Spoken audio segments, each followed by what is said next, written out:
Hello, everybody, and welcome to Chapter 10 of Wait Till Helen Comes. If I slept any more that night, I don't remember it. As soon as the gray light of dawn glimmered at the window, I slipped out of bed and I tiptoed down the hall to Michael's room. Go away, he mumbled when I shook his shoulder. It's too early to get up. It's important, Michael. Nothing's that important. He tried to pull the blankets over his head. It's not even 5:30, Molly. Are you crazy? Michael, please get up. Please. I saw Helen. I saw her. My voice quivered and my heart beat faster as I remembered what I'd seen in the graveyard. She was horrible. She was more horrible than I imagined. Michael squinted at me. Are you having a nightmare or something? Will you listen to me, Michael? I grabbed his shoulders and I shook him again. Heather climbed out the window last night and I followed her to the graveyard. Helen was there. I saw her. And I heard her. She didn't have eyes, Michael, just dark holes, and her skin was bluish white like a dead person's. She said she was coming. She said, do what Heather wants. And then she vanished. I clung to him, afraid that at any moment Helen would appear, seeking some sort of horrible vengeance. What are we going to do? Michael stared at me. He was wide awake, but I could tell that he didn't believe me. Come on, Molly, he said, pulling away from me to sit up. You must have had a nightmare. Maybe because of that picture Mrs. Williams showed us? And then the fight with Dave and Heather making that big scene? Nobody went to the graveyard last night. Not Heather, not you. You dreamed it. He spoke slowly and calmly, as if he were trying to convince himself as well as me. I looked away, fiddling with my hair, wishing it had been a dream. I shook my head. No, Michael, I didn't dream it. You say Heather climbed out the window. How did she get back in? He groped for his glasses and then settled them on his nose. The same way. I stood up as he got out of bed and pulled a sweatshirt over his pajamas. I'll prove you dreamed it, he said confidently. Come on. And for that, we're actually going to pause there since we're a little bit behind on our chapters. So remember when he's talking about proving it, think about what we've talked about, like, evidence and the resources that they have. And so she thinks she sees it, because I thought for sure when she saw it, but then I was like, yeah, she could have dreamed it. Like, that's what the thing about books that's a little bit rough, because at any moment the author could be like, oh, and it was all just a dream. So most good authors do not do that. So I wouldn't expect that, but it is interesting that there's still a little bit of a doubt after she saw something with her own eyes. So we, as the readership, we don't totally know that if she could have dreamed it. So then they go outside and he starts investigating the window, and they do find a box that is tipped over outside of the window, which they conclude, again, that box is some evidence, right? That why would there be a box outside a window? And the fact that it was tipped over, maybe when she was jumping in, that it tipped because, you know what I mean? There was movement. So anyway, but then since they're outside the window, and again, this is 5:30 in the morning, then Heather wakes up and hears them and is like, you're spying on me. And then starts telling them all kinds of like, wait till Helen comes, wait till Helen comes. But then, of course, that wakes the parents up, and then they come into the room and they start a fight again. And then after it's over and they're about to go back inside. So Molly says, do you believe me now?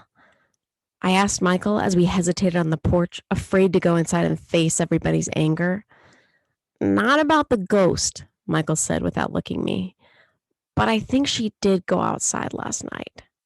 So anyway, so that's his conclusion, that he thinks from investigating and doing his research, he's come to the conclusion that she did go out. But again, what explains? So if she did go out, then maybe it's not a dream. But let us continue. So from there, the family, they wake up, they decide to go shopping with Heather and not with Molly and Michael, because they want to separate them, because the parents are just like, they're just going to be fighting nonstop.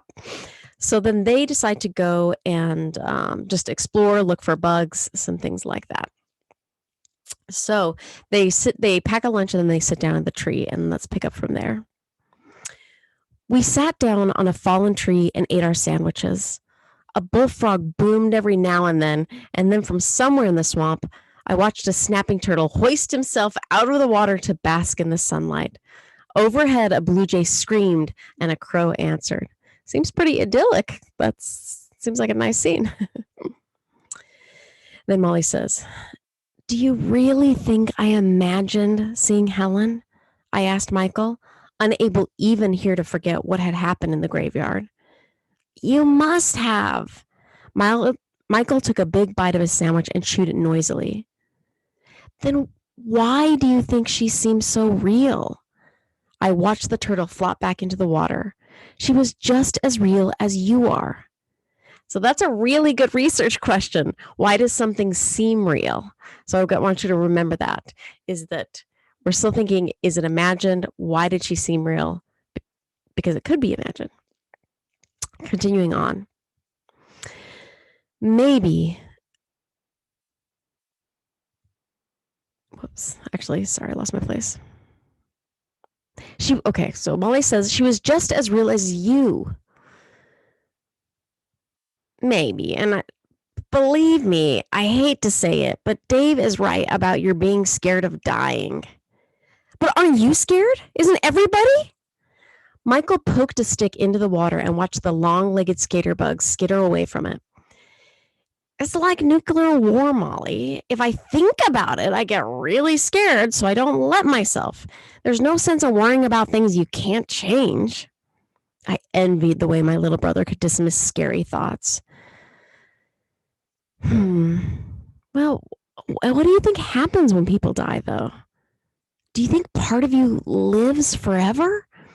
I watched him stir the water with the stick, frowning down at our reflections. Or do you think it's just like going to sleep and never waking up? I persisted. I don't know. Michael turned to me. I told you I don't like thinking about things like that. Then you are scared, just like me. Maybe, but I don't go around claiming I saw a ghost. No. I gazed out across the water. But suppose you did see one, Michael. If Helen is real, it means something. Think what it would be like to be alone for all eternity. I shivered and drew my knees up to my chest, hugging them. I realized how unhappy Helen must be, how afraid, how alone. If she's alone, I mused more to myself than Michael, she must want a friend, someone to keep her company.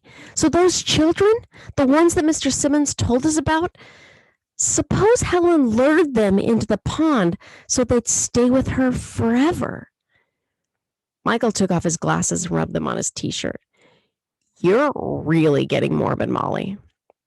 No, suppose Helen wants Heather to be with her too. I remembered the struggle she had put up when we dragged her away from the pond. Heather could be the one who's in danger, Michael, not us. Michael sighed in exasperation. Ugh. If I hear much more about Helen, I'm going to get as crazy as you and Heather are.